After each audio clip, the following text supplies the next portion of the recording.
Whoopsie daisy. Sorry for being late, everybody. But this is the Tonberry podcast. Well, actually, I screwed that up already. Hi. This is Slice of Pie, the Tonberry podcast. My name's Kisara. I am one of the wonderful hosts that we have here today. And we will be having many more hosts coming along in a moment. I am main scholar and bard, and I guess that's about it for my side of things. Next up, we've got I'm Sho, the resident one-handed bard and summoner. I am physically unable to speak, so I use text-to-speech. Hey, hi, my name is Boomy. I'm one of the resident summoners of Tonberry Pie, along with kind of like the resident house taker, house caretaker. I decorate things. And I'm Drez. I'm one of the monks and one of the officers in Pi. I also play Scholar sometimes too, just to get a little bit of what the healers have to deal with. So sorry for the late start, but we had a little bit of technical hiccups, as you even saw coming in. I guess what do? We start with news and announcements, and since this is based around our own lovely FC, Tonberry Pie, we'll start with some of the FC news. Um, what we're going to try to do on a regular basis is to bring in the last officer meeting announcements. Basically, stuff that we went over as officers that all y'all need to know. Well, all y'all that are part of our lovely FC. So one of the things that came up was how do we go about talking about the or clarifying the different ranks. We had a couple things where it was kind of obviously straightforward, but we had a couple questions on how some of the ranks were taking part. So let's go down the list of the obvious ranks that we've got. We've got Tonberry recruits. The Tonberry recruits are your new guys that come in, say hello, and then you guys got about 2 weeks before we go ahead and bump you up to the Holy Tonberry rank, which is basically our full members. We do have another rank of Holy Alt or Master Alt that basically are just the alt characters for either the masters, which I'll explain in a moment, or the regular members. Only one of those are allowed per member within the FC, so that we don't hit that character ceiling way too quickly. And the reason why the Master's Alt is a completely separate rank is mostly due to the fact of the Masters to fulfill their roles, and their roles being basically the officers or mods. We have the Master in Training in particular just to get people kind of swung in there. But once they're full-fledged Master Tonberry, then they can go ahead and be the Masters of the Domain. They obviously handle a lot of the administrative stuff and etc. Applying the FC buffs. One thing that I did want to bring up in particular is if you guys ever want a particular buff that we don't have on the regular schedule, you can go ahead and see the Tonberry Pie website for what the schedule is. You can always request it. It's not a big deal. We don't run a dictatorship on what buffs are going up, down, etc. But we always ask to see if anybody's actively using the buffs. So go ahead and ask what buffs. Like I know that recently in our actually Lokrin went ahead and asked us for the wolf marks because he wants to try and get all the Garo gear before the expansion drop. And he went out of his way, got all the mats to actually create the level 3 wolf mark buff so we could charge it and then use it this coming weekend. So good on Lokrin.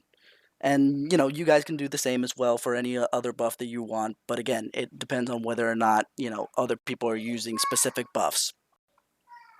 Other than that, we handle, obviously all the recruitment events and anything else that you could think that an officer would actually do.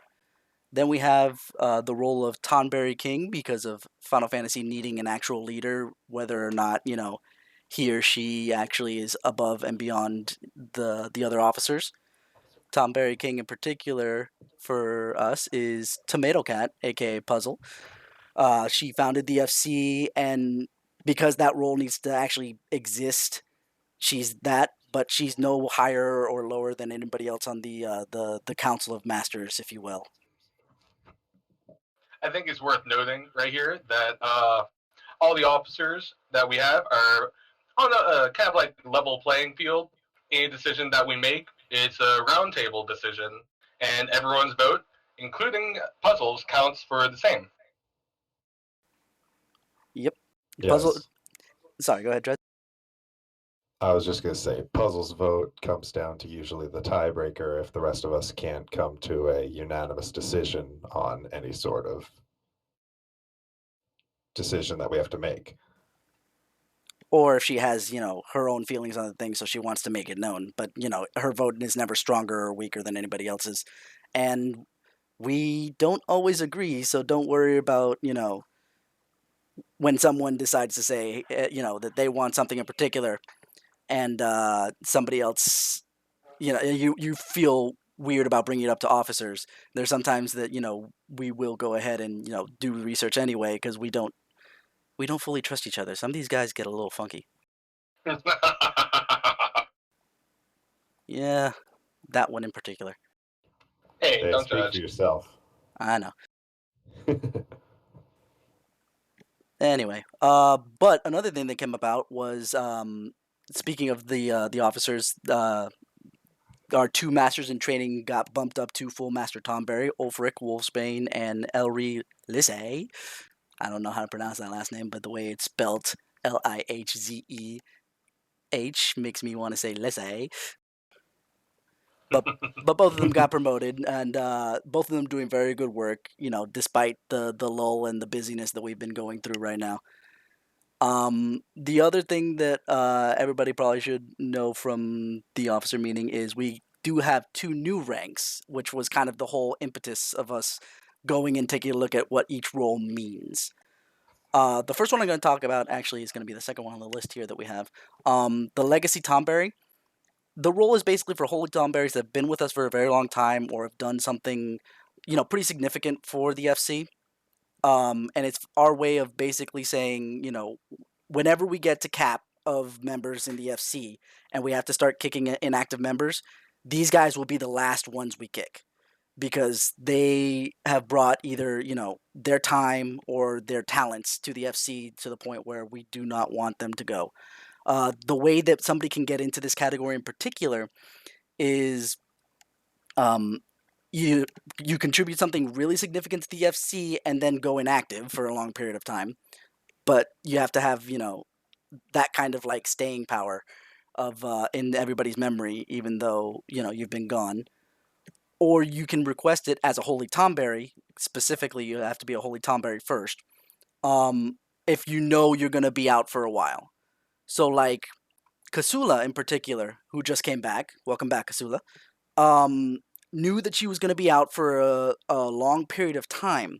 So she gave us a heads up saying, hey, look, I'm going to be out for a while. Please don't kick me. And of course, we took that to heart. We're nowhere near the cap, so it wasn't going to happen. But had, we been near the cap, we would have put her under the Legacy Tonberry rank and, put her on the last to kick list. And the other way to really get in, again, kind of points to the significant contributions to the FC, is that officers will nominate inactive members to be put on the list. Once nominated, they don't get put on the list, but a vote, the same thing we were discussing before, a roundtable vote will be held on whether or not this actually counts for, going ahead to do it. And I think it's important to note right here that the only ones that officers would nominate are people that do not specifically request to become a Legacy Tonberry. Like if they are already on their break, or taking a break from the game. Yeah, exactly. Like our lovely manly man cakes. God, I miss that guy. He hasn't been on in forever. But yeah, no. Yeah, he said he was coming back for Stormblood, though. I'm pretty sure almost everybody's going to come back for Stormblood. Which brings up another point with the membership in the FC. With Stormblood, we may get a huge influx of members, and just because if you're inactive and you get removed, That's not for any bad reason. Just come find one of us officers, say, hey, what's up? And we'll get you back into the FC. If you do get removed, most likely it's just from being inactive, and we definitely don't want to kick anybody out or exclude anybody. So we'll find some way to get you back in. Yeah, keep in mind that we only kick inactive people, and if you do get kicked because you're inactive, that doesn't mean that you're banned from the FC. If you were ever, banned for the FC, you will be given a reason. You would have been given warnings, etc. So if you come back and all of a sudden you find you're not part of the FC, it's probably because of that. That you need to just let us know, hey, I'm back. Can I get back in the FC? We'll double check our records, and you're back in. Bob's your uncle. Anyway, Well, moving on. yeah. Sorry. Nope, you go ahead. You can take the Tonberry Guard, the other new rank we got in place. Well, thanks, Kasara. Spoilers. Well, I wanted to let everyone know that we have developed a new rank within the free company by the name Tonberry Guard. You might already see that Kit Kat and Ryla, specifically, are the sole two members of this rank so far. Now, this role is kind of like in between the Holy Tonberry and the Master Tonberry. People in this role will be given a little bit more like leeway to throw events, help with like free company crafting, and just generally Whoa, to Boomy. this rank based Um, on.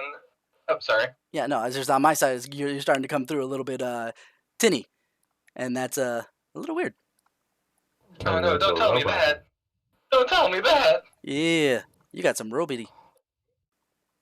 Here, let's see if I can fix that real quick. I'm gonna switch up the Discord location. Hopefully that'll help it up a little bit. But yeah, because if you're coming in robity for me, you're coming in robity for everyone listening, and that's not gonna be any good. Tomo Origato, Mm-hmm. Mister. Okay, so I've moved the server. Let's see how it sounds, Boomy. Yep. That's too short for a test. Okay. Can, Oh yeah, you're still robity. That must be something on your side, buddy. Gonna have to take a look at that. I guess I'll have to take over for that unless Drez, you want to finish it up? Sure. The Tonberry Guard, they're going to be basically assistants to the officers. Anyone who is a holy Tonberry, that's the first requirement to be promoted to the rank. And it's going to be a merit system. If you show that you're really interested in being invested in this FC, you lead groups, you help out with stuff, you help out with events, you want to help teach other people how to play classes, how to craft, how to gather, stuff like that, it gets noticed and you'll get recognition for that in being offered the Tonberry Guard rank. And it's just basically assistants. You're not officers, but you do have a lot more kind of like leeway in what you can do in terms of running events and stuff like that and being more official. this will also kind of provide a segue to members who are interested in becoming full-fledged officers also. Because that's a good way for you to kind of prove to the officers that you've got, ideas and things you want to get done within the FC to help the FC grow. And that always gives, bonus points. And this is a way to, instead of in like the officer applications where we're like staring at a resume, it's like, okay, that's nice, but can you actually do that? We've actually seen you do that. So there's a lot of proof of it. Yeah, it's a great way for us to get to know you and for you to get to show off your stuff and let everyone know what you're capable of and what you can do for everybody.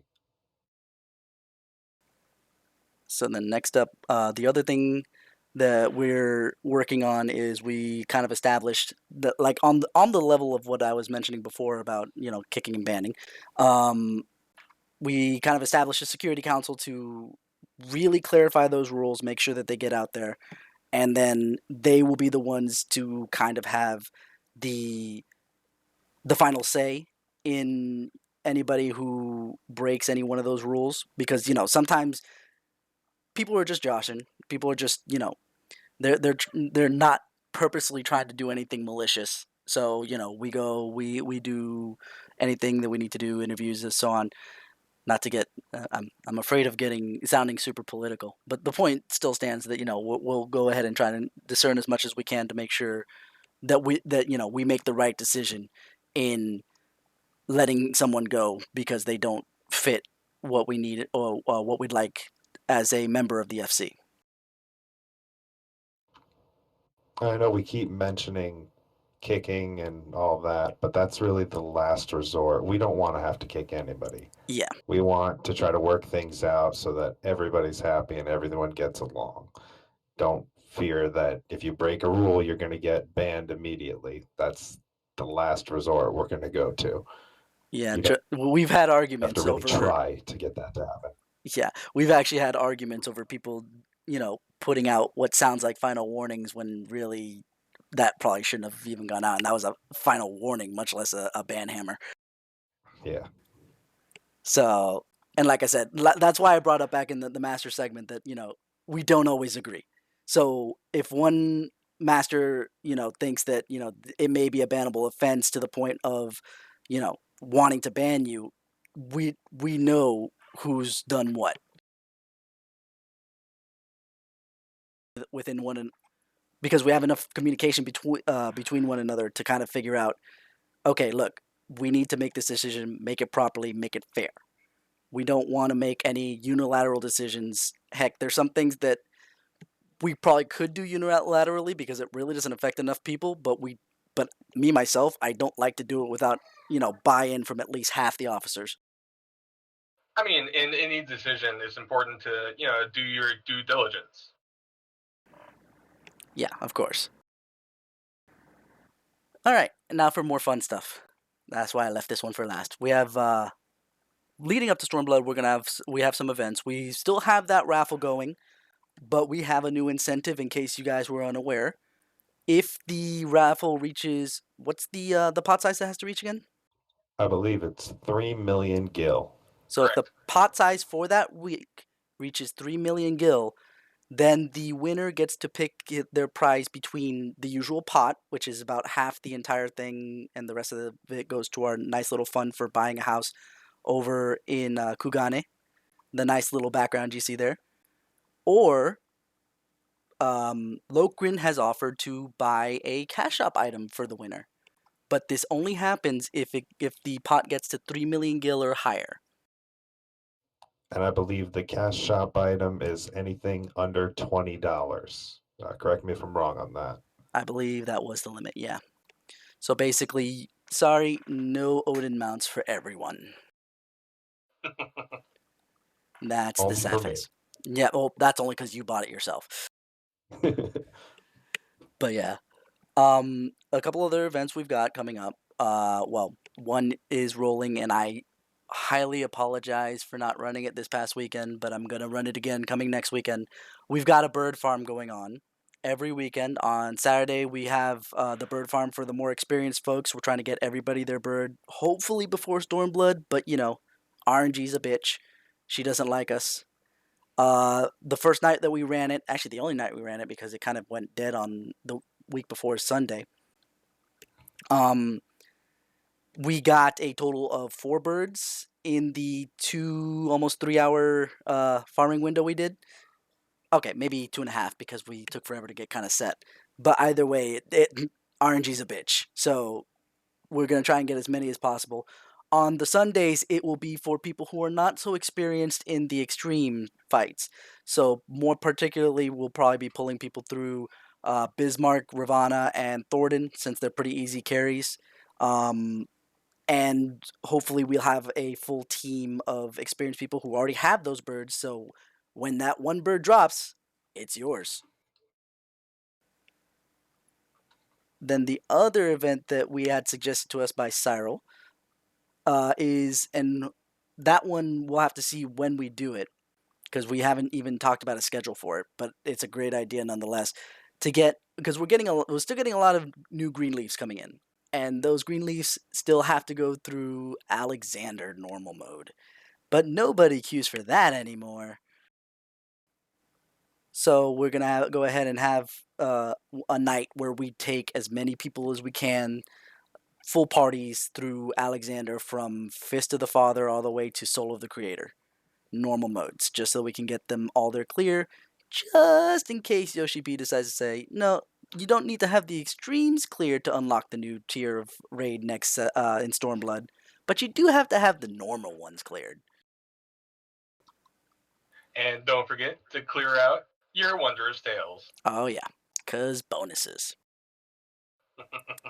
And then last but not least, we have, but this, to be fair, is coming right in the middle of the Stormblood launch, but we have our 1 year anniversary coming up. On June 28th. Yep, that's the second weekend after Stormblood's early release. So we Look have. at your birthday hats ready.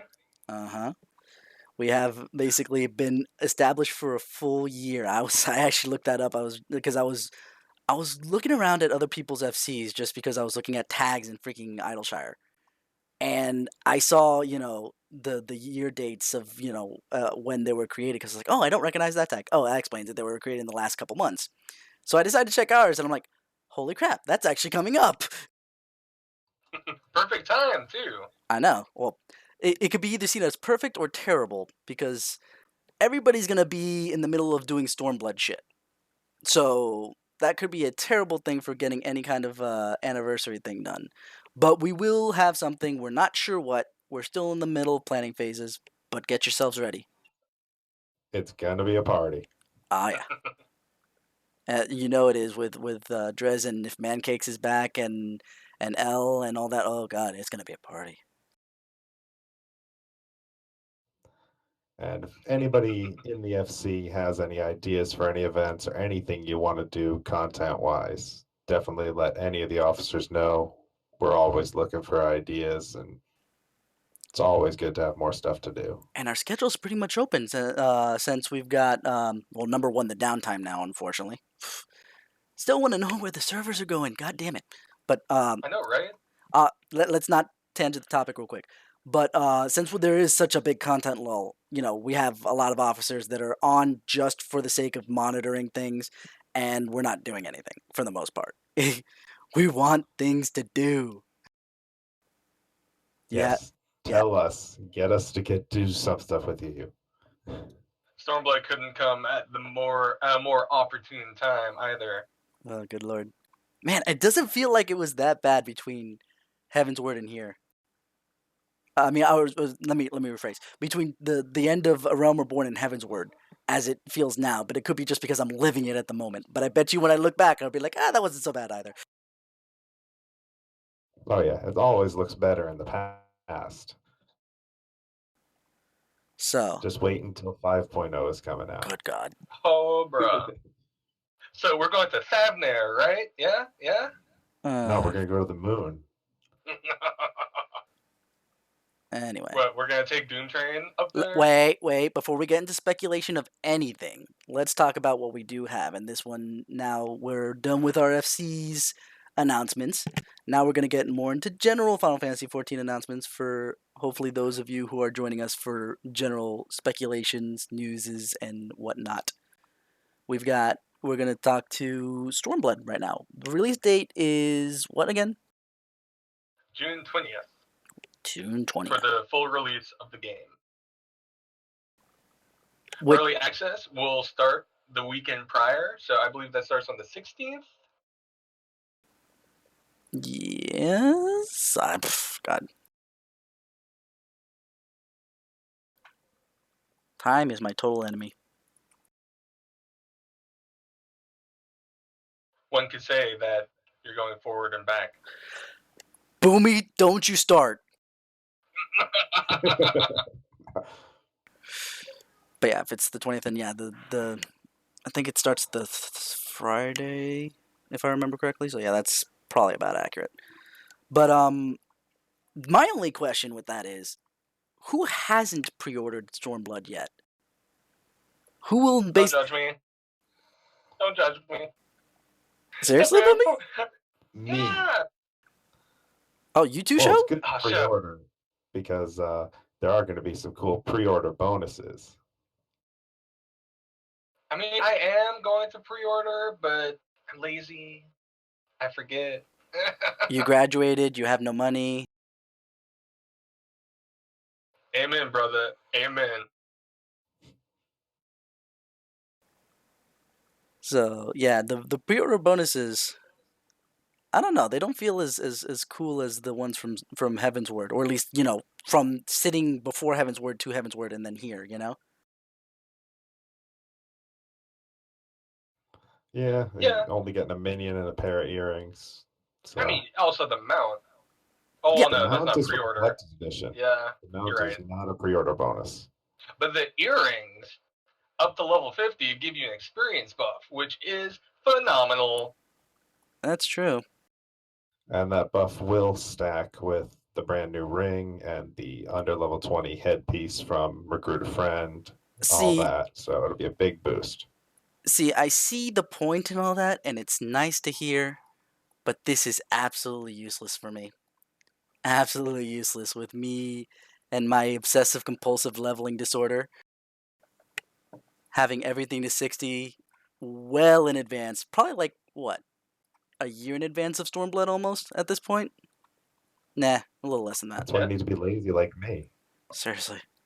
Like the only things that I was just like, oh, but it could help. No, never mind. Red Mage and Samurai are starting at freaking 50, so they're gonna be useless again. Ugh. Well, no, it's jobs level 50 and below. So, like, you could use it from 50 to 51. That is such a small window, but I guess. Oh, but wait, I forgot another way that I could use it. If you're doing leveling roulette and you get level synced, or 50 roulette, or leveling roulette too. Yes, if you get synced down under level 50, it will give you the experience buff if it works the same as the brand new ring does. Yeah, pro tip, and it works now. Brand new ring, and what is it? The Far Eastern gear also has that level bonus up to level 25, I think. I believe that's 30 as well. 30, okay.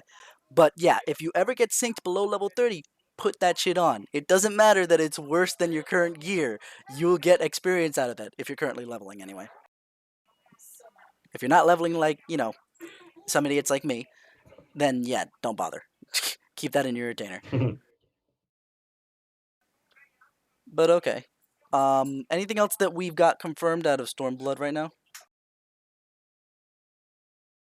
I mean, Yoshi P has been releasing a few screenshots of various new class abilities. Without naming specifically what they are, he's been posting them on the Japanese forums. I want to say. Yeah, I remember. I remember Magnus was posting that up in Discord earlier today, and Yeah, I don't know if that would count as like news proper, but like, hey, it's something. yeah, it's better than nothing. But by the same token, he said that and he pointed out the particular one that was posted for Paladin, the one that looks like basically Link in his goddamn spin attack. He said, "Prepare for all the Link freaking cosplays." Let me see Oh, it. like we don't have enough already. Oh yeah, I come on. Rodin did that. I think she did that back in A Realm Reborn even, and I was just like, that would actually look really good because it actually turned out really well since she was using the oh, what's the name of the Cortana's shield component? And I'm forgetting its name right now, but it looked really good for that. No, I know what you're talking about, and I can't remember either. The Holy Shield. The Holy Shield, yeah, and that looks Oh, really good.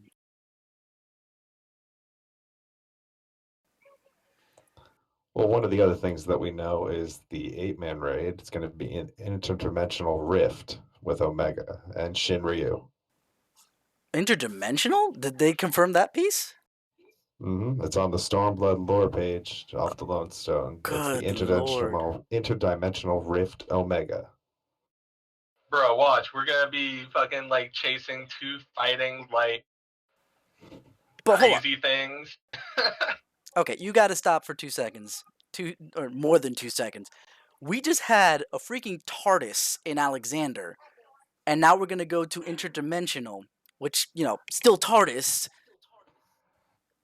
What the hell is gonna happen in 5.0 with the next freaking 8-man raid? It's like the old saying of, okay, you had the Mario Land, the Mario World, the Mario Galaxy. Where the hell does he go next? Doom Train. Doom Train. I'm not sure that's As gonna be. long as I see Godbert suplex a train, I'll be happy.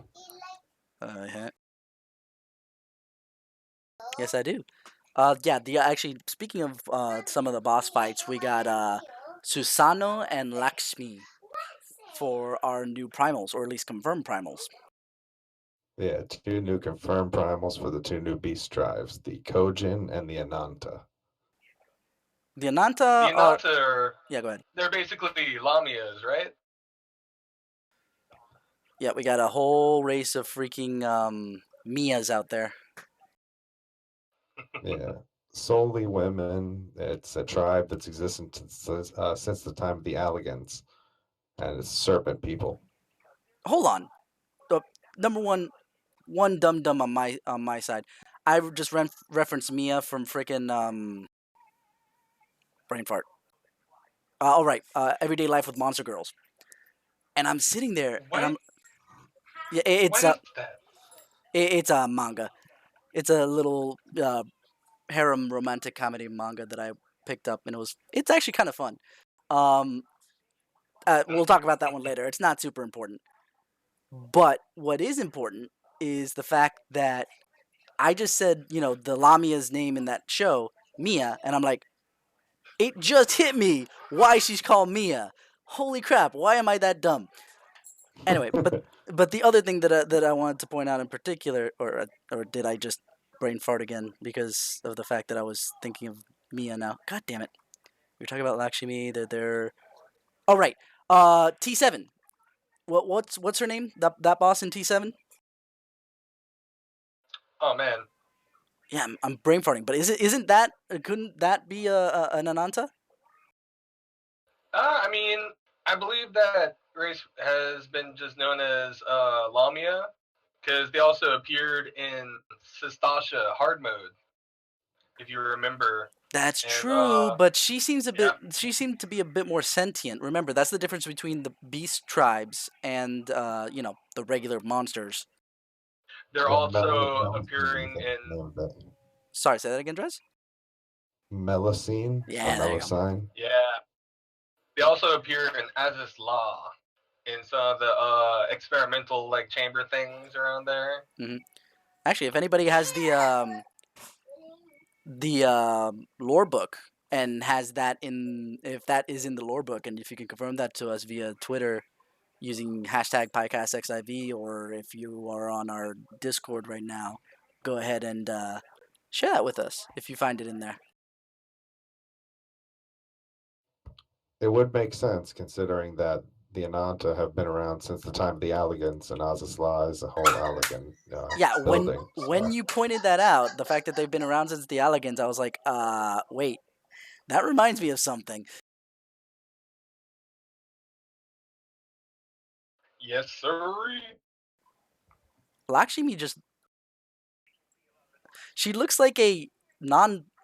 This is gonna sound racist for about 5 seconds. A non-black skinned Sophia. I mean, you could also say that Sophia looks a lot like Shiva, but I think I'm that's sorry. just Oh wait, yeah, the the pretty lady headpiece. primal. Then you're gonna get freaking Sakamoto all up in a tizzy, considering that Garuda's his waifu. As a summoner, I can say I hate Garuda so much. Every chance she has, she disappoints me. So now let's get off the bandwagon of the all ladies tribe and the lady primal to Susano, which Yeah, with the Kojin, they're Mhm. they're found in the Ruby Sea, so I'm thinking we might encounter them in that little city in the bubble underwater that we keep seeing. Or at least outside of that, depending on who actually resides in said city. Yeah. I believe that city might actually be a dungeon. I might be wrong though. I know in the benchmark they showed off Susanoo fighting, the Warriors of Light and everything. But in the fight, we got to see Yoshimitsu. Not Yoshimitsu. Wow, Yojimbo. How did you get from And Yoshimitsu to Yojimbo other than the first syllable?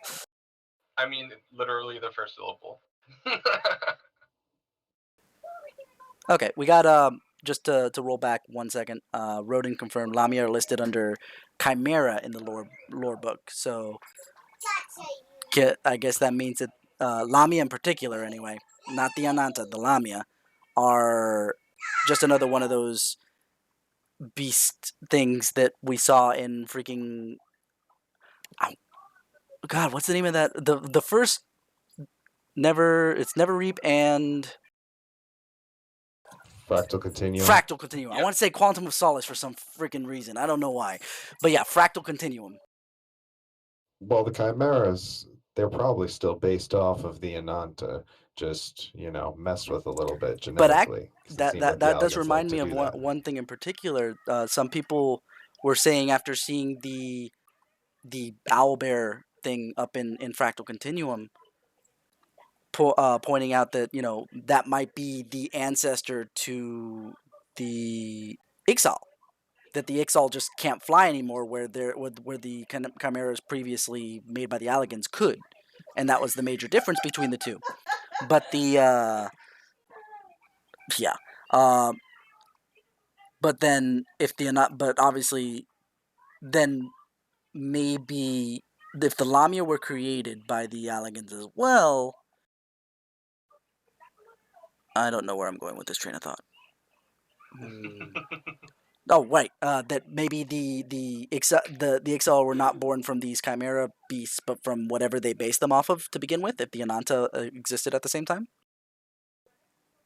like the Ixal don't like that. If we're going with that headcanon that the Ixal are descendant from those things in Fractal, then what about when with the Lamias? Because if they're based as Ro or as I'm putting, I don't know if I don't want to put words in Ro's mouth, but if the Ananta or the Lamia are based off of the Ananta, then is there something that's basically between the Ixal and that thing that we saw in Fractal? I think I took that way too far. I think it would probably be pretty interesting for how they have the Beastmen tribe quest where all the Beastmen kind of get together at the end of a patch cycle. Mhm.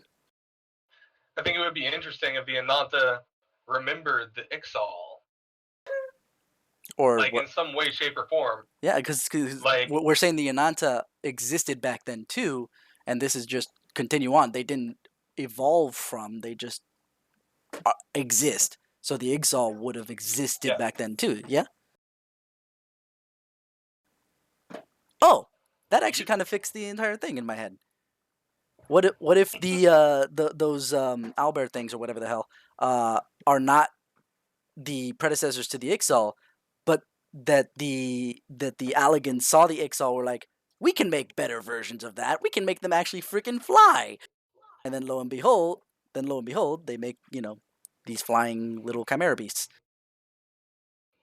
Mirror Knights. Ah, the Mirror Knights. That's what they're called. Yeah, or at least that's one of the Yes. versions of them. Except they can't fly. Rip. But I bet you that was their goal. They were like, we can do better. We can make them fly. I can't make them fly.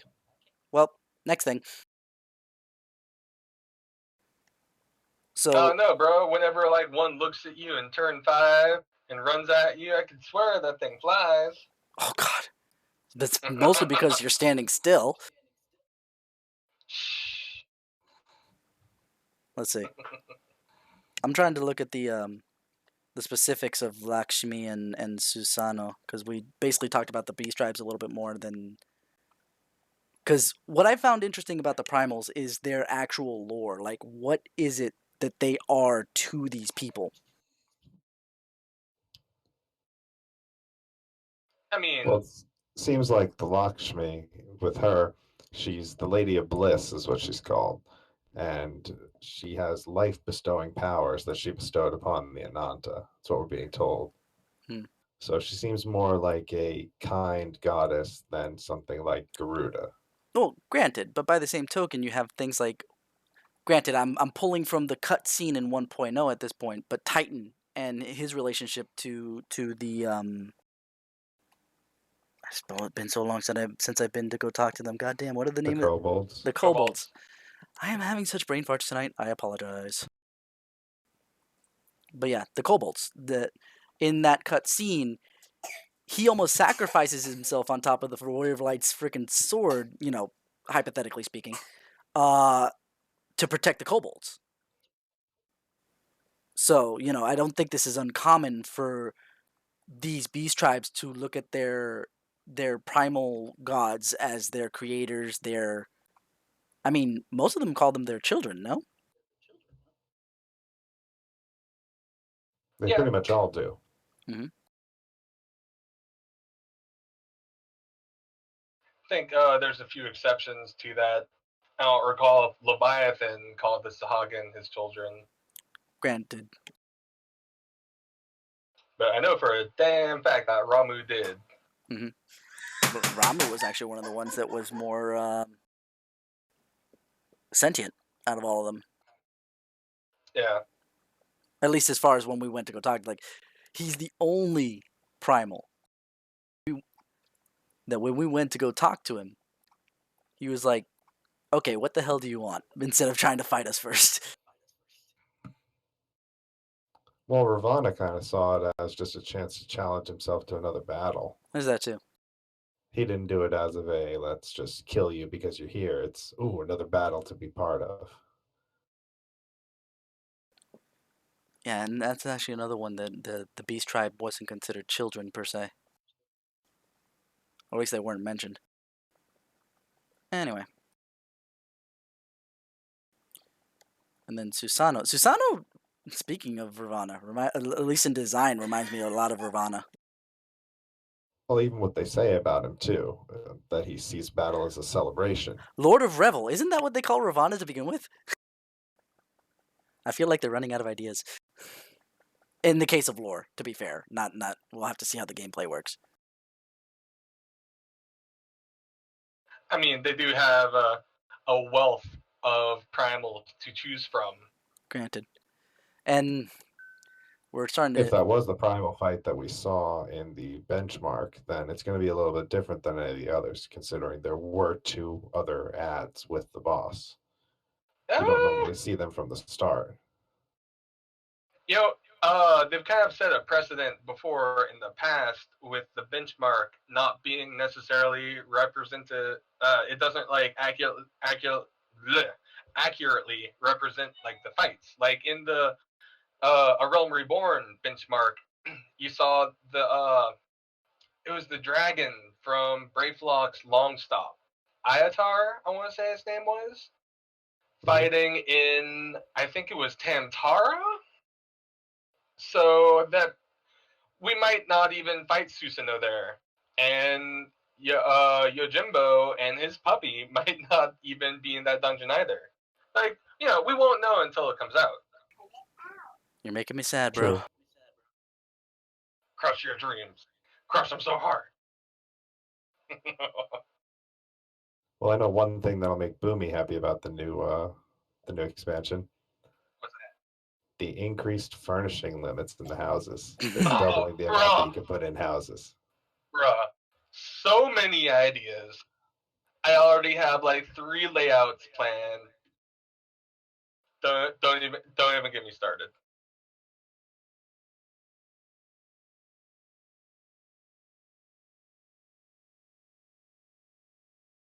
But I think this is probably a good time to kind of move on to how we, as a free company, have been preparing for Stormblood. Mostly the the raffle to try and get us that sweet, sweet house. I don't want to say mostly. Now let me be fair. We're preparing in other ways, but that is one thing that we're doing. As we mentioned in the raffle section earlier, we are trying to get a large little plot, large little plot up in and I said the name when I was talking about it earlier. God damn it! Hiragana. Thank you guys. Shirogane. Oh wait, is it? I thought the Shirogane. housing word was Kurogane. Hiragane.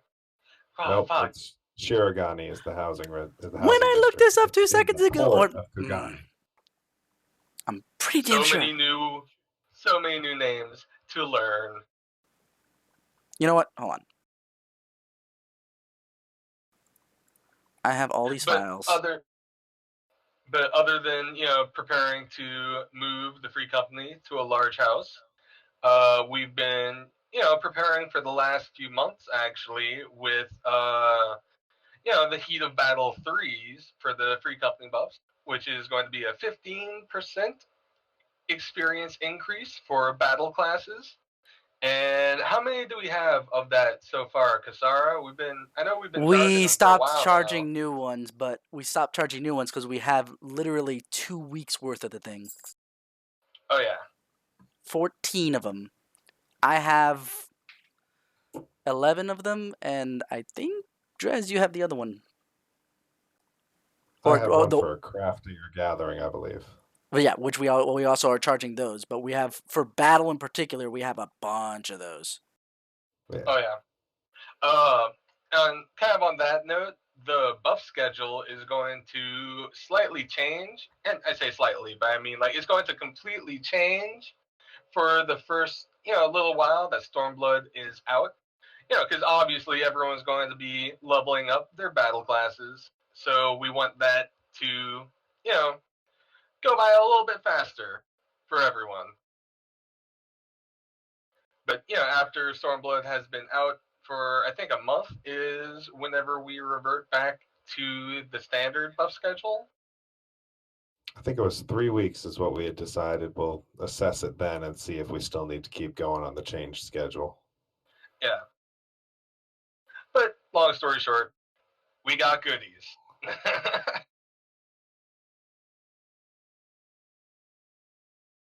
That actually kind of. Yeah, go ahead, show. I see why you got confused. Why did I get confused?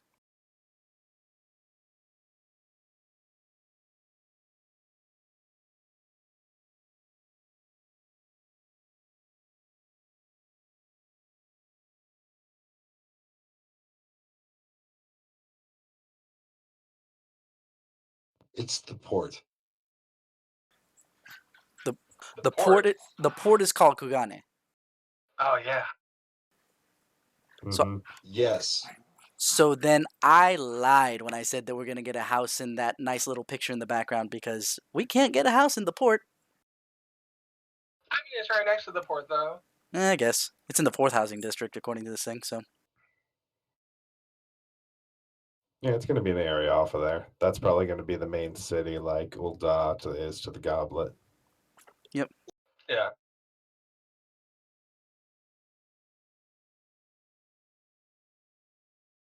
I know they released images of like the interior, like the basic walls and like the fixtures and the floor.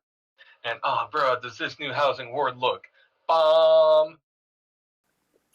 We're still deciding on what walls we're gonna use, right? I mean, like right now it's kind of defaulted to whatever default is there, and we're gonna kind of roll with that. But I really like the carbuncle walls. I gotta say. Oh, bro, I want that for my personal house. And of course, if they ever come out with a Tonberry housing walls That will and be whatnot, the house walls forevermore if they ever do. oh yeah, because you can't go against the namesake. Watch. No, definitely. If there's Tonberry houses, that's what we're going to have. Yeah. The only thing I'm gonna debate is if they ever decide to spite us just because we are one of the largest FCs on Gilgamesh, one of the largest servers in the game, they decide to make a pie, version, just like a wall that's pie. So it's like, do we choose Tonberry or do we choose pie? Oh, bro, no, you choose Tonberry all the way. I don't want to live in a house made of pie. I'd be hungry all the time. But you'd be able to eat all the time because the house is made of pie. Bro, you can't eat virtual pie. I mean, you could eat your computer monitor. You gotta go to the store, you gotta choose the right flavor, and I don't think they carry Tonberries at the grocery store. So you prefer to have Tonberry stalking us throughout the house, about to stab us in basically the calves, considering how high they come up to us. Unless you're Lolishfeld, then he stabs you in the chest. Or the throat, so That too. they won't hear you scream. I still love that Well, that's how we that have little. all of sacrifice. There's that, and there's also the fact that I recalled the lore behind Tonberries is basically they're Lalafels from one of the civilizations that Floating failed. city of Nim. Nim, yeah, the Nimians. Anyway, let's not dawdle any further. Let's talk about how you out there listening, can prepare yourselves for Stormblood. So, based on what we've found out so far, samurais are going to be wearing the same gear as monks from 50 to 60. So, slaying and striking gear, while red mage is going to be wearing the casting gear, the same as summoners and black mages. So, one of the better ways to prep if you aren't going to level your classes through Palace of the Dead and you want to take them in dungeons is to go to Revenant's Toll and buy the Ironworks gear set, specifically the striking and slaying gear for Samurai and the casting gear for Red Mage. Now, those are going to cost you, just for the base sets of eye level 120 gear, about 3,000 poetics to get that. And that's before you get your weapon.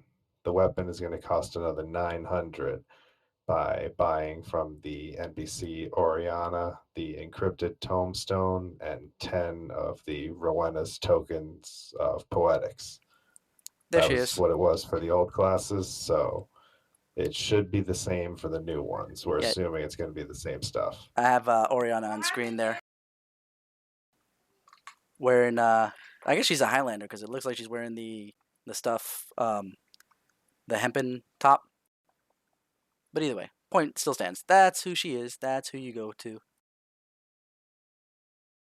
If you just buy that, it's probably going to last you till about 54, maybe 55 before it starts getting outdated.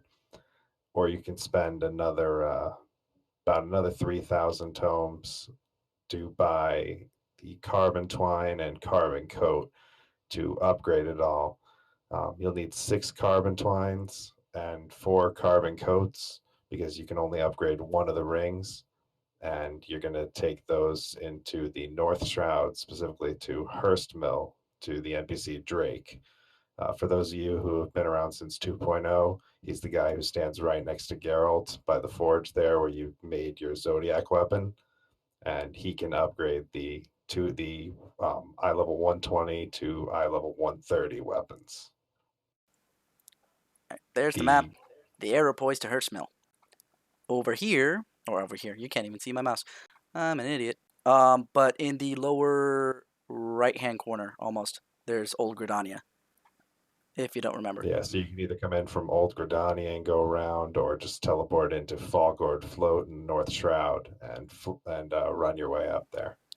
And then let me get the picture of Drake. There we go. Yes, I have his picture, so there's at least that. There he is. He's the not drunk one at the black. But he's the not drunk one at the blacksmith area. Yeah, not the Moogle and not the drunk one. Now, there's 2 more ways that you can get the upgrade items, other than buying them with Poetics. You can go to the old Crystal Tower raids and do the Gift of the Archmagus quest. That'll give you 1 each week, and then whatever you can win in terms of the World's Darkness drops. Or you can buy them by doing the old A and S rank hunts from 2.0 and getting the unstained mark logs. I wonder how the hunt train's gonna go come Stormblood. Stop speculating. Go. Oh, the hunt train's going to be crazy. The hunt train's going to be crazy once the servers come up on Wednesday. Oh, even that, But yeah. yeah, the unstained mark logs, they either drop from the hunts really randomly, or you can just go buy them with allied seals at your Grand Company base, and then you trade them into the vendor Alina right next to Oriana and Revenant's Toll. The other thing, if you happen to be a player who was recruited by somebody else in the Recruit a Friend campaign, you have silver chocobo feathers. You can take those to the Calamity Salvager in the starting cities, and you can actually exchange 5 of them for a weapon, a chest, and a leg item. I don't think Samurai or Red Mage weapons are going to be available because there's no Dark Knight, Machinist, or Astro weapons on those vendors, but you can still get the chest and legs there to save yourself some time farming poetics. You don't have to farm up 7,000 poetics to do all the upgrading and gearing out. I And completely if you, forgot those things existed. yeah, you never really see them unless you get recruited by somebody else. Because if you do the recruiting, you get the gold feathers instead. Yeah. But if you do your upgrading, get those all up to I-130, they'll easily last you up till about level 56 or 57 before you start needing to worry about upgrading your gear. And I think you were going to deal with that, Kasara. That's right. So basically, at level 58, that thing kind of gets a little out of date. I mean, technically, you could push through, but then you're going to have a lot of Reddit posts about, oh, this freaking samurai or this freaking red mage was still in ironworks gear in the goddamn vault or in the library. Slow DPS. Yeah. You're going to have a lot of those posts coming back to Reddit again. So we want to make sure that everybody's okay with getting what they need to get. What you're gonna need to get is, I'm even forgetting the name of the stuff that you're gonna need to get. But if you just look up what the level 58 gear is, that's the only stuff you can get. You can buy them at vendors at normal quality, but if you were to say be a part of the Great Tonberry Pie, that has a shit ton of crafters that currently are doing not much, uh, you can go get some mats and on the crafters time go ahead and get it crafted for you.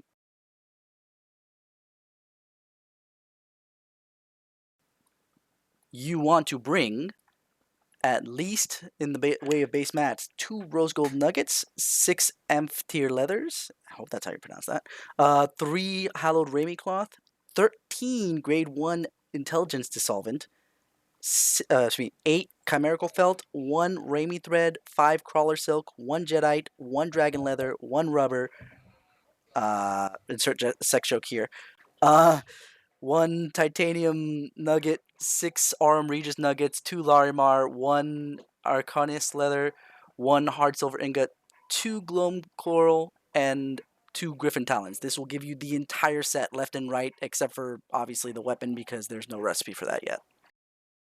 What set is that for? That is for the Red Mage set. No, but like what? What?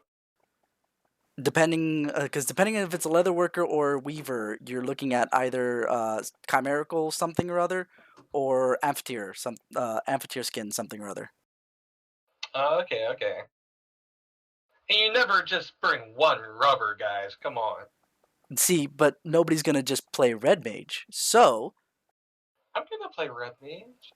yeah, but you're not just gonna stop at red mage. You'll probably play samurai too, where on that set you're gonna need 7 Aurum Regis nuggets, 4 titanium ingots, 8 chimerical felt, 13 grade 1 strength dissolvents, 1 rose gold nugget, 4 crawler silk, 1 titanium rivets.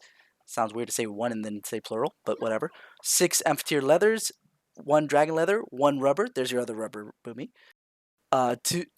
2 hard silver ingots, 2 Larimar, 1 Arcanis leather, 2 gloaming coral, and 2 griffin talons. And that will make you a full left and right side minus weapon for the samurai. Just remember, you're looking for striking gear for samurai and casting gear for red mage. Mm-hmm. That way, you know what to tell your crafter who's making the stuff if you don't know the actual name. Since they share a lot of stuff, like the only thing that's really telltale out of all the stuff between the two is what dissolvent is it? Is it intelligence or is it strength?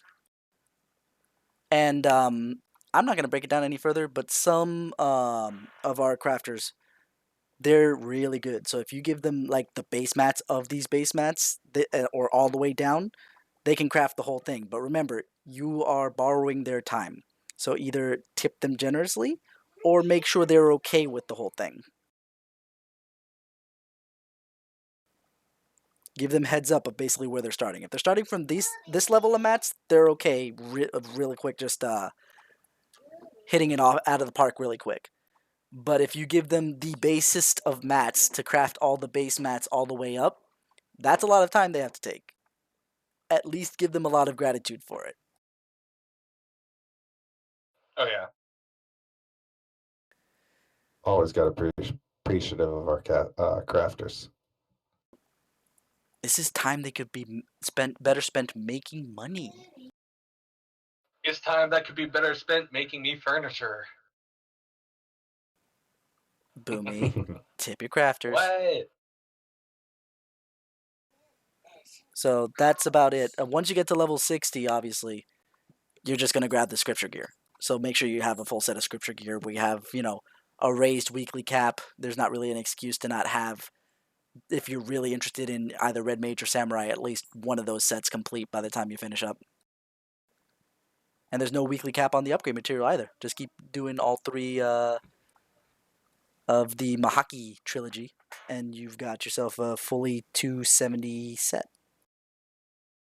To be fair though, the cap on the weekly upgrade gear or the upgrade gear from the 24 mans is just your patience. Yeah. Because I know I can't do all three of those more than once a day. I'd go insane. I mean, I already have gone insane trying it. Yeah, Void Arc isn't Yeah. that bad, to be fair. Void Arc is yeah.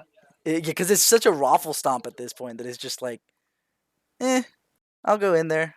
I would go in there for freaking bonuses for my light phase of my relic, just because the amount of fucking light I would get out of it. And I was obviously trying to grab upgrade material. Oh yeah. I'm about to hit that stage in my relic too. I've been kind of lazy. All right. So, other than that, yeah, then you're ready to go. And we have no idea what's going to happen between 60 and 70 as of yet. So, because of that, let's start some speculation based upon our nice little videos that we've got. Do we want to watch the video before we go? I mean, we can. It's up to you guys. I mean, I can play it. I've got it. Sounds like you want to play it. I went through the trouble of getting it.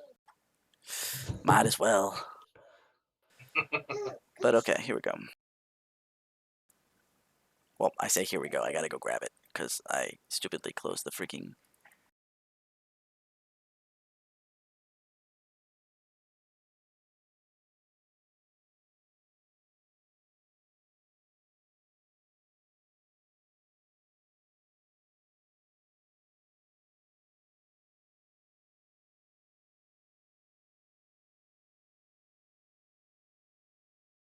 Oh, Windows.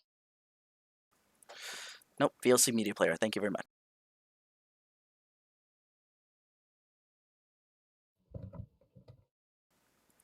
So here we go.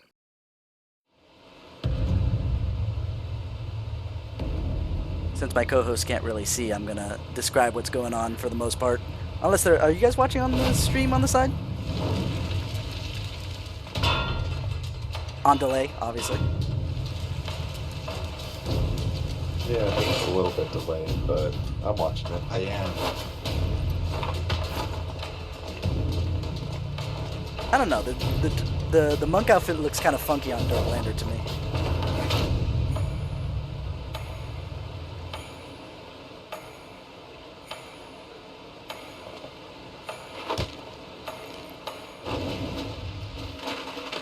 Yeah, because this all this is in Alamugo area. I don't know, I kind of like the new monk outfit, It has a little bit too much clothing. bit. Yeah, I suppose. I guess it's the circlet that kind of drives me a little bit weird. That's why they have the minstrel spectacles, so you can have your cool pair of sunglasses instead. Yeah. Oh, we just saw the charge from the warrior, which is something good. The flamethrower. There's the merging cards. We'll discuss this more in detail after we kind of go through this.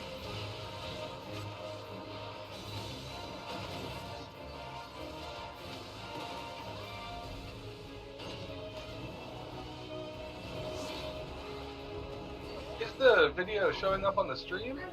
Yeah, I do. I can hear it, but I'm not seeing it.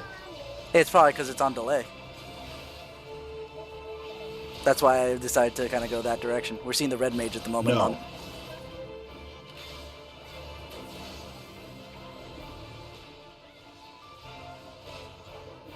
Good job, Kasara.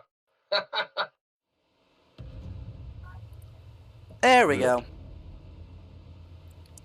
Yes, I are stupid. We've established this. Just standard first episode growing pains. Yep, We'll get this figured out by next time. I'm sure. And Next time. That's we're quick. gonna have a nice little studio. Really? Yeah, bro. Like, I already have all the furniture for it. Oh, there we go. I see video now. Yeah, it's still going to run on delay because on my side it's already with Derplander getting hailed by the other guys. Is he really Derplander anymore, though? He doesn't look as derpy anymore. What would we call The him? haircut. The haircut is still derpy? With the cornrows on the side? No, the Oh, haircut's epic. less derpy. The monk. Ah. You don't see the cornrows on the side? Monk is the best class. Oh, I do see the cornrows. Those look stupid. Yeah. So that I think that's enough to make him still Derplander. It's okay.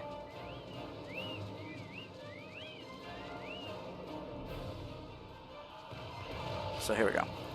Now we get back into the battle. Yeah, we got that charge, the flamethrower. Once it there, always it there. Once a derp, always a derp. That's right.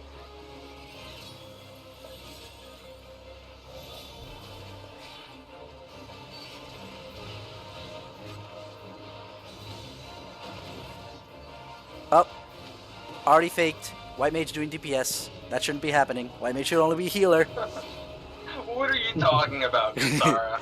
I, Holy spam is love, holy spam is life. I know. I gotta say, I love the fact that they decided to pull as close traditional as they could with the red mage outfit. Oh, yeah. You know, in the original, like, reveal trailer, I never noticed that they have that little black cape. Yeah, I know. I just noticed that myself on this one. I'm pretty sure it wasn't in the original, like, reveal trailer. Like, pretty darn sure. Well, Because I'm not looking it up now. I'll look it up later and we can confirm on the next stream. Oh, now we got I'm gonna look it up now. this is Kugane, because we're at the port. This is Kugane. No, I'm not a fan of this samurai outfit. I know it's traditional, but I think don't if you like the took way off it the hat, looks. it wouldn't look so bad, just like it does with the samurai reveal. maybe. I gotta say, I'm No. excited to get these kimono type outfits. The cape was totally in the reveal trailer. Rip. I'm dumb. It's okay. It's For probably the samurai, I do like the decorative design of Oh, yeah. the sheath.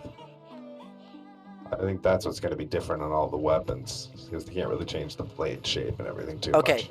Okay, I gotta say, this made me laugh the first time I saw this. The freaking floating dead Lalafell there.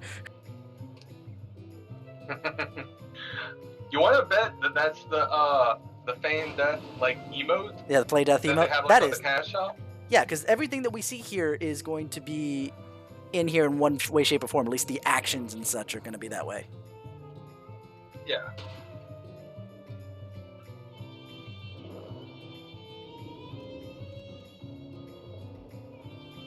See, look at the samurai now that it doesn't have the hat on. Doesn't it look a little bit better? Yeah.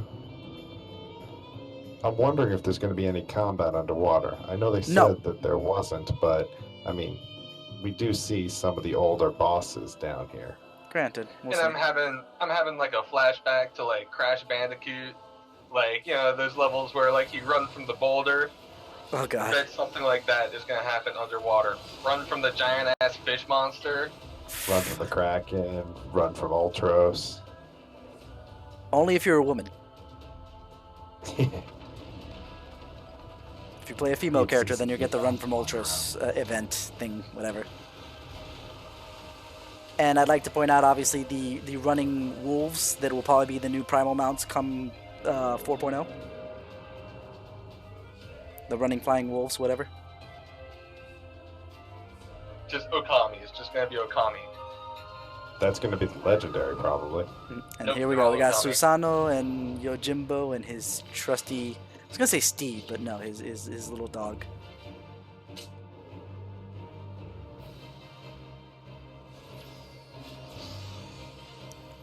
Pre-buffing? What is this? And I think if we count, there's more than 8 of them there. I'm sure. Also, I like how the samurai tanks the boss and the tanks pick up the axe. Let me just say. Samurai secret tank? Samurai Warrior. Solo's the boss. Nobody else Warriors, even touches it. yes. Well, I guess it's not much of a secret. I do like the look of some of these new abilities, though. Uh-huh. Like the ninja ability, the Dark Knight ability. And I love this new limit break. This limit break, level 3 limit break for the samurai looks badass. Like, it's got enough flair to be cool, but not too much flair to do, like, the Black Mage freaking meteor, where everybody's stuck staring at it and then wipes. Death Flare is the best Limit Break 3. Terra One other Flare, thing with the Giga Samurai Flare. I noticed, though, it looks like its combat style is going to be a little bit of regular melee and then casting, just due to some of its ability that it showed. Looked like it was doing like a little cast time. Which one are we talking about now? Samurai, Ah, yeah. Mm-hmm. or like a channeled ability or something. Yeah, we'll have to take a look at that in particular.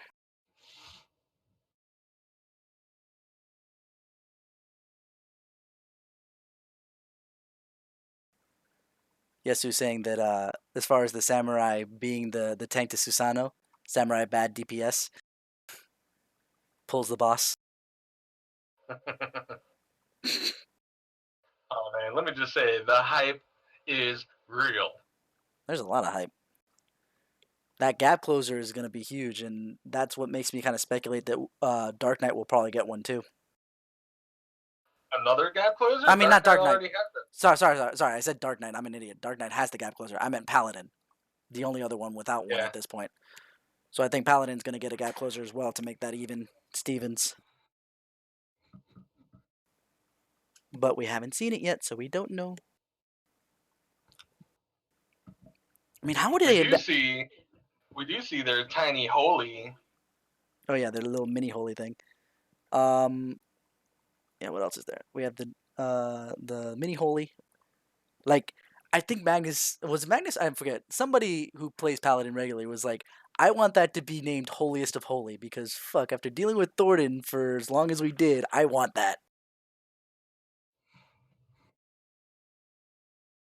No, I bet it's gonna be something along the lines of like Holy Blade.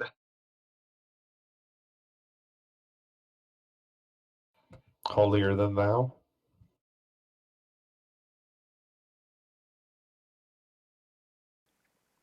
Holier than that. God damn it. But we got a comment talking about the fact that with samurais looking like they have cast times, saying that monks are the ones with the speedy hit thing, so they can't be stepping on monks' toes. Well, everyone knows Monk is the best class either way. I mean, we're the only ones to go in and punch everything to death. Everyone else needs magic or sharp weapons. We just punch stuff. Actually, on that point, let's talk about the monk ability that kind of got shown off. There's two separate things I think we saw there. One was obviously he turned on Fist of Earth, right? Mm-hmm. Then it seemed like there was like a second level of Fist of Earth. Then the camera pulled back. He had like this huge charge which everybody's assuming gives him instant Grease Lightning 3 because then he tornado kicks. Well, yeah, that charge, I believe, was actually part of the windup for Tornado Kick because that ability does take like a second to do. Um, it looks like we're going to be getting No, something but similar there was to like our a PvP flame charge ability. after that second tier of what's it called? Fist of Earth that I saw this time going around. Hmm. Let me see if I can bring it Might up be a again. new fist ability. Yeah, give me a second here. I'm gonna try and see if I can pause it in place. You're gonna hear me, unfortunately, playing with the video, but if I can get it. But continue while I go find this thing.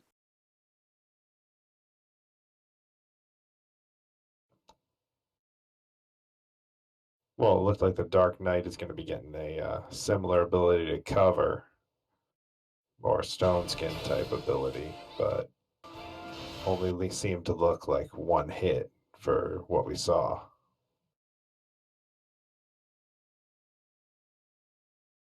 It'd be interesting if they added back, kind of like what Black Mage and Ninja Might had be at one she. point.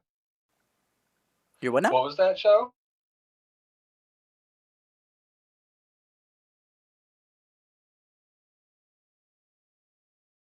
Might be Shell. Shell. That makes sense. We haven't seen Shell in anything yet, and that is a Well, pretty standard cast that we've had. to be fair, Shell was part of Protect before they removed it and gave it to all Protect. It was a trait that they gave to white mages. Yeah. But either way, here we go. This is what I'm talking about. It'll show up on stream in a little bit, but it looks like he's on fire, and this is after he does the cast, the Fist of Earth cast.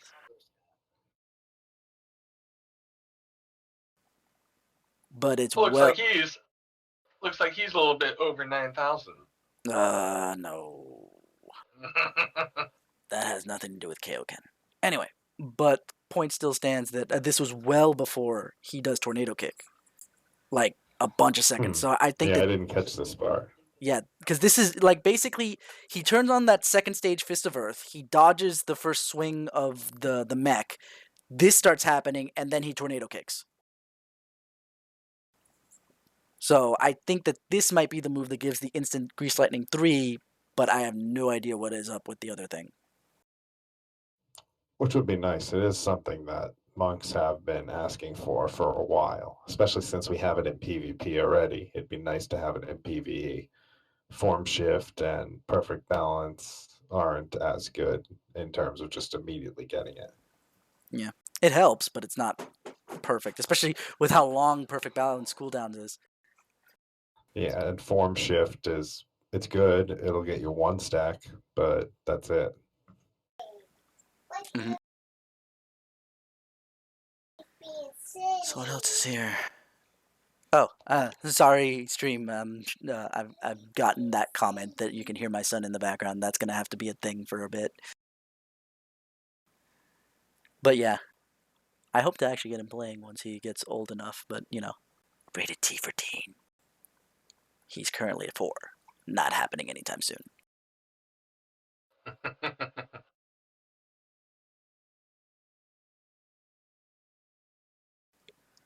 Tornado kick and monk opener. Oh boy. I'm way down. back, Let's do it. way back in the gap, because when I played Final Fantasy 11, my first link shell in there was actually like kind of like family run. Like the owner of it was the mom and her husband also played, and so did their son, and that was really fun. That was really fun. And I know, I think is it Mixawa who plays with his daughter in Final Fantasy 14? I think they're both in Pi actually. I know Mixawa is obviously. I'm not entirely sure. I think so. Yeah, I believe so. I think that's what I heard when you joined. So, and I know we've gotten a lot of Yes. and I know we've got a lot of significant others that play together in here. This is like the game that brings the family together or drives it apart, depending. Damn it! Why did you get your drop and not me?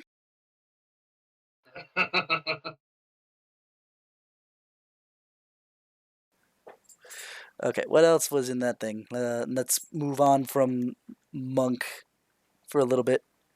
What did? Let me Oh just shoot! say, I'm pretty disappointed that they didn't show anything new for Red Mage in Yeah, the benchmark. it almost like recreated the freaking demo reel. It's just like seriously. Yeah. One thing that I did notice though is like he no longer has like the tether between the Red Mage and the target whenever like you close the gap. Mm-hmm. Well, then again, there's none of the UI here. Maybe that's the reason why. Well, then there was no UI there either. I'll have to think about that more. I'm trying to get my girlfriend to join Pi. Ooh, nice. Ooh, girl. So what else do we have in there? We had the holy. We had the. Okay, so that scholar ability. I'm sorry for talking from main scholar here, right? Um, it looked almost like dissipate, but the fairy didn't disappear and then caused like a cover almost on the target. It was really weird. I'm very curious as to what that is, or if I'm actually more curious as if this will replace that useless skill of dissipate entirely. Because good God, there's no one who uses that. I use it every now and then. I mean, emergency situations when Aether flows on cooldown, like for 40 seconds or more, and you're like, well, shit, the tank needs a few lustrates tossed his way. Yeah, I've only used it actually. The only time I've used it purposefully was twice. One was in a clutch moment of A2 for that in particular, like you're mentioning, uh, and this was when A2 was brand spanky new. And the other time, and this is almost every time that I go into Zervan EX because I use it to burn the fairy, get the Aether Flows to keep doing extra DPS because by the time we get dropped, I can resummon the fairy. Yeah. And if more fights actually would allow for that, I would do it more often. But no. And actually, it still makes no use of the freaking buff that I get out of it because all I do is to get more Aether Flow stacks. That's 9 freaking energy drains in my opener before we get dropped. So I'm curious as to how this works.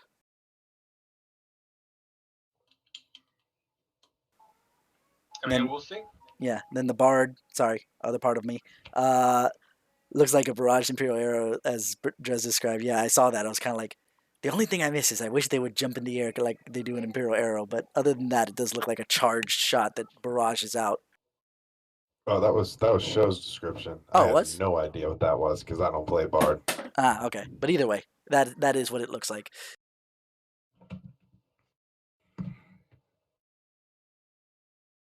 I'm concerned with the red mage because it looks like its attack is 3 melee, the jump back ranged melee magic strike thing, and then a magic strike.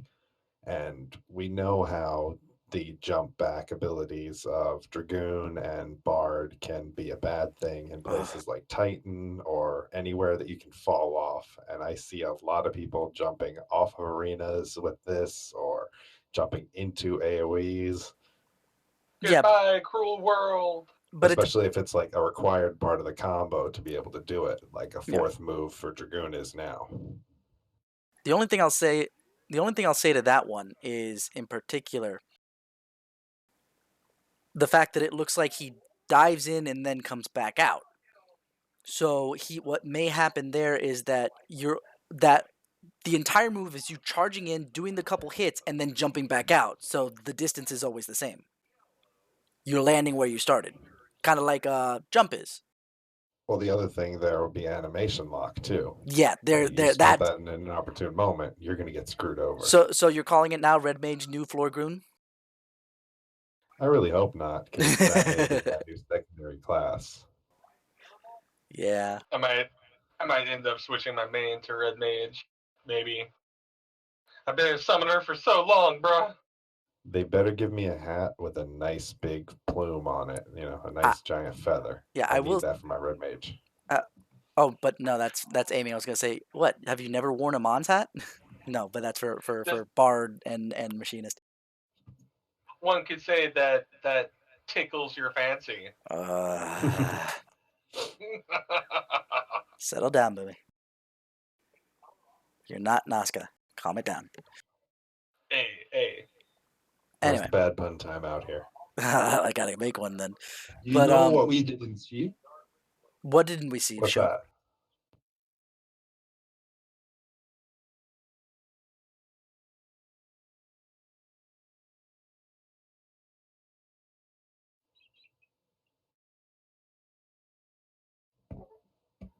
A self-heal for machinist. Yeah, Okay. it's true. Machinist's new ability looks like it's a cone AoE, and they already Mm. have one of those, don't you? Yeah, but it also bleeds a shit ton of TP. Well, that's any AoE does that. Well, except for the off GCD ones, but Like look at Rockbreaker for Monk. RTP is gone after that.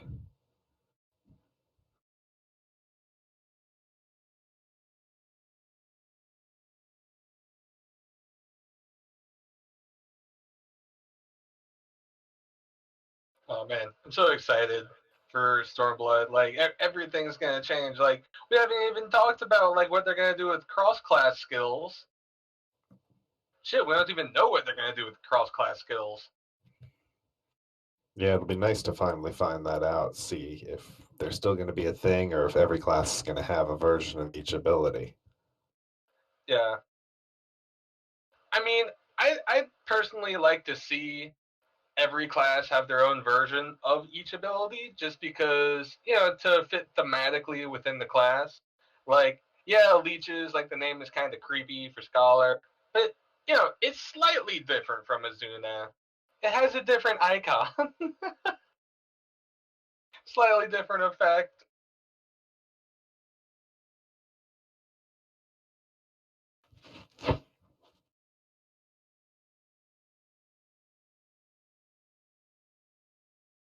But I could see them doing a few different things with it. Yeah, it's definitely going to be an interesting thing to see, and that's going to be the first thing everyone's going to be messing with once the expansion drops in the early access, trying to see what they have to do to relearn their rotation. Because if they take out the cross classes or change them, there's going to be some changes to rotations going on. Oh yeah.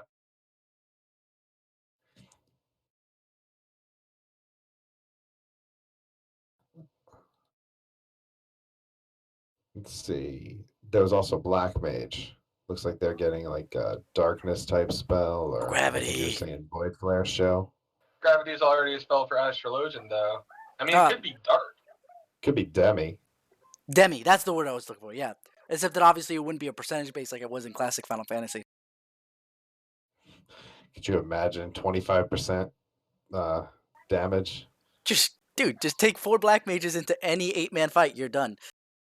No, because it's going to be 25% flat. So you get down to like 10% of the boss's health. One of them's going to do 2.5. The next one's going to be doing 25% of It's true. 7.5. It's true. I forgot about that. Eventually it'll die, but it's going to take forever.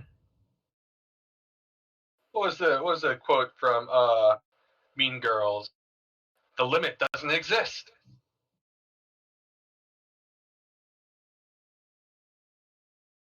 There's no one here watch. Oh, never mind. No, Boomy. Sorry. We'll have to wait till we have a guest that has a little bit more Mean Girls knowledge than the 3 of us.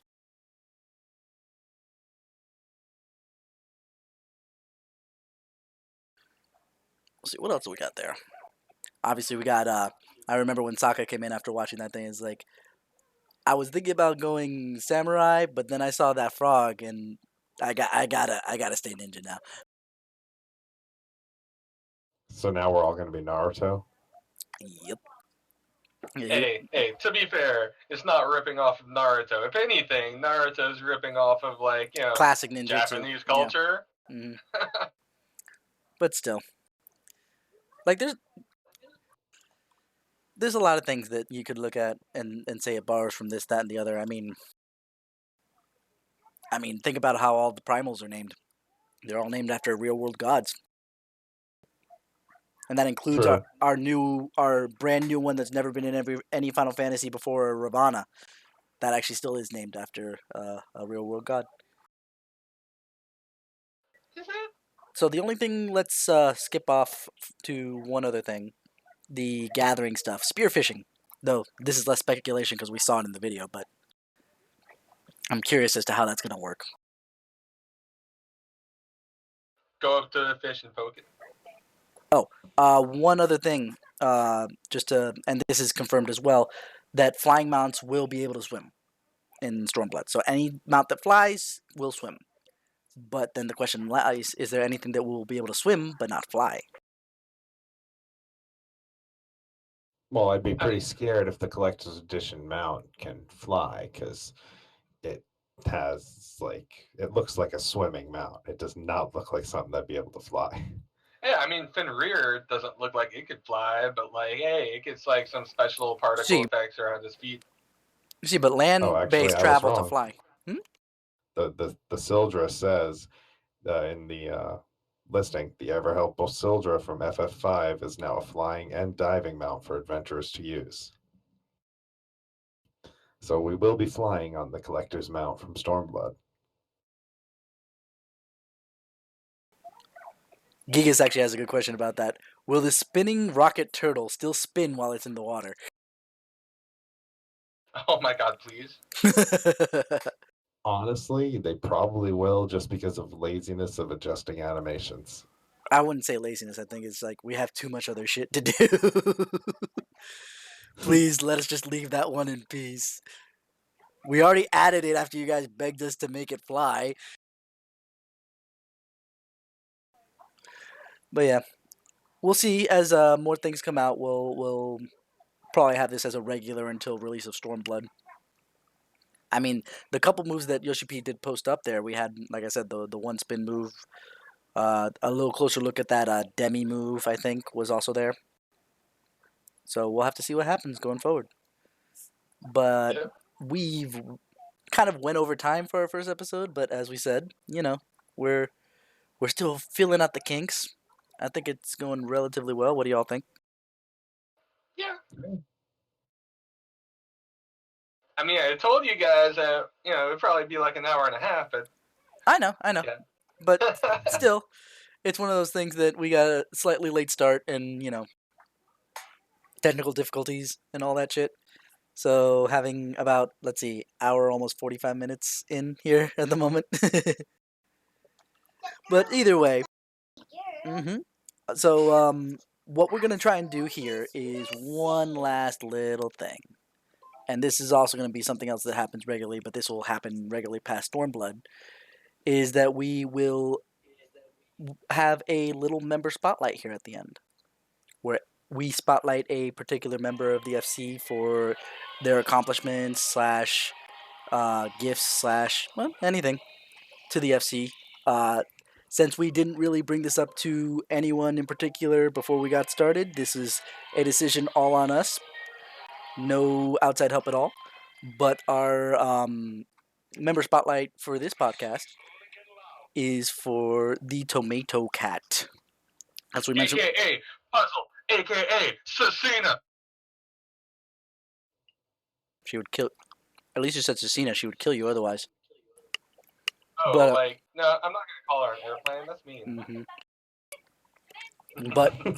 But yeah, we decided to bring her up first as we mentioned before. She's the founder of the FC, and we've got our 1 year anniversary coming up. She's done a lot to try and keep this relatively grounded, and we're all very thankful for her.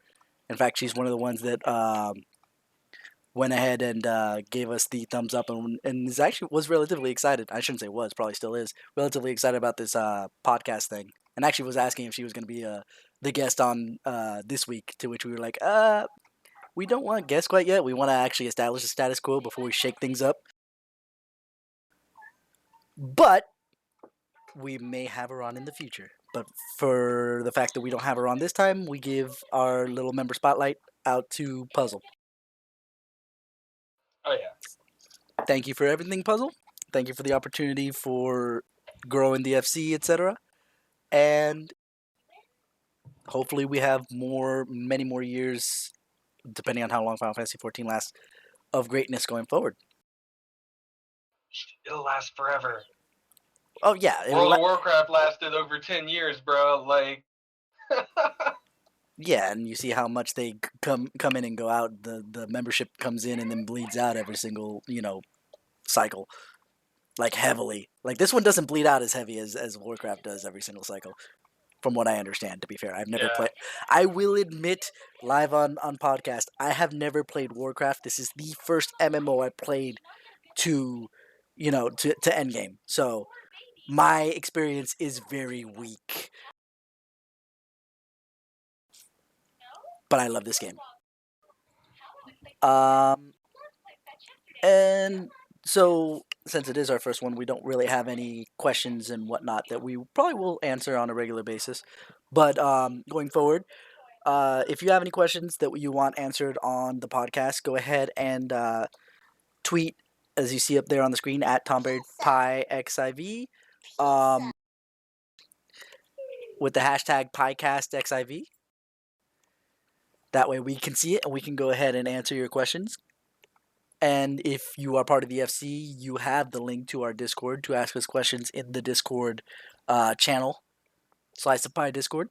And we can go ahead and sort through that as well so that we can try and answer it for the next round. Yeah. Or just feel free to find us in game and ask us in game. That too. If you send us if you're outside the FC and you send us tells right when our queue pops, we're not going to be able to answer you. We might not even be able to remember. Oh, right, there was that person who told me a question they want to answer on the podcast. No, we're not going to remember it. You have to catch us when we're not queued. Bro, Granted, that literally happened to me like 2 days ago. I know. But also, how often are we going to be queued? We're in the lull period. Yeah. I Well, think. hey, whenever Starblock comes out. All the time. Yep. But yeah, message us in game. You've got actually, let's let them have fun. Have them find us just by our first names, and in the case of Boomy and Drez, the shortening of the first names. Go use that nice little lodestone search function, and then send it to us. Or you can tweet. Either Let's way, give our Twitters. yeah, you've got. You can, like I said, you can tweet the at TomberryPieXIV hashtag PodcastXIV, or you can tweet us individual Twitters. Mine is at DarkForce95.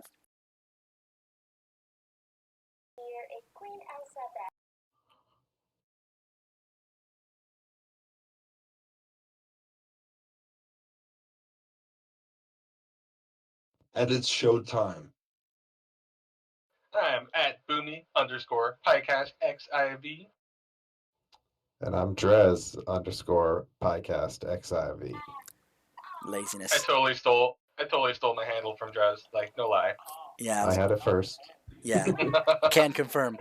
Just keep in mind, go ahead and hit that hashtag podcast XIV so we know that it's related to the podcast. In the case for me and Show, we use this as our regular stream Twitters as well, so we get totally tons of fan mail and stuff coming in through our Twitter channel. So we have to find a way to sort it out, right, Show?